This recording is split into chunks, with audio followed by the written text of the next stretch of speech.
Telugu PMC ప్రేక్షకులకు స్వాగతం. Hi friends, మీరు ఇప్పుడే కనుక మా ఛానల్కి వచ్చినట్లయితే మా ఛానల్ని సబ్స్క్రైబ్ చేసుకోండి. మీకు ఇష్టమైన టీవీ సీరియల్కి సంబంధించిన లేటెస్ట్ అప్డేట్స్ కోసం మా ఛానల్ని సబ్స్క్రైబ్ చేయడంతో పాటు పక్కనే ఉన్న బెల్ ఐకాన్ని క్లిక్ చేయండి. ఎప్పటికప్పుడు మా లేటెస్ట్ అప్డేట్స్ని నోటిఫికేషన్ ద్వారా తెలుసుకోండి. మా టీవీలో ప్రసారం అవుతున్న సూపర్ హిట్ సీరియల్ గుప్పెడంత మనసు. ముఖేష్, రక్ష, రిషి, వసుధార క్యారెక్టర్లు అద్భుతమైన నటనతో యూత్తో పాటు ఫ్యామిలీని కూడా ఆకట్టుకుంటున్నారు. ఇతర ముఖ్య పాత్రలో మహేంద్ర క్యారెక్టర్లో సాయి కిరణ్ నటిస్తుండగా జగతి క్యారెక్టర్లో జ్యోతిరాయ్ నటించి మెప్పించింది. జగతి ఫ్రెండ్ క్యారెక్టర్లో చంద్రలక్ష్మి జోస్ అనుపమ క్యారెక్టర్లో నటిస్తుంది.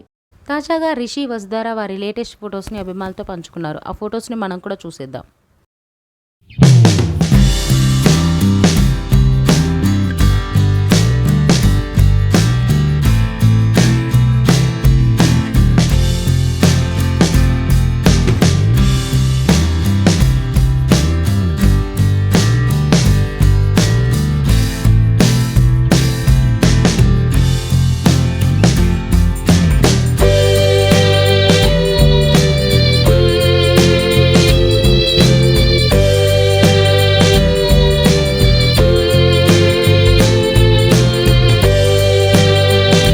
ఈ వీడియో మీకు నచ్చినట్లయితే లైక్ చేసి మరిన్ని టాలీవుడ్ లేటెస్ట్ అప్డేట్స్ మిస్ అవ్వకుండా చూడాలంటే తెలుగు పిఎంసి ఛానల్ను సబ్స్క్రైబ్ చేసుకొని పక్కనే ఉన్న బెల్ ఐకాన్ని క్లిక్ చేయండి.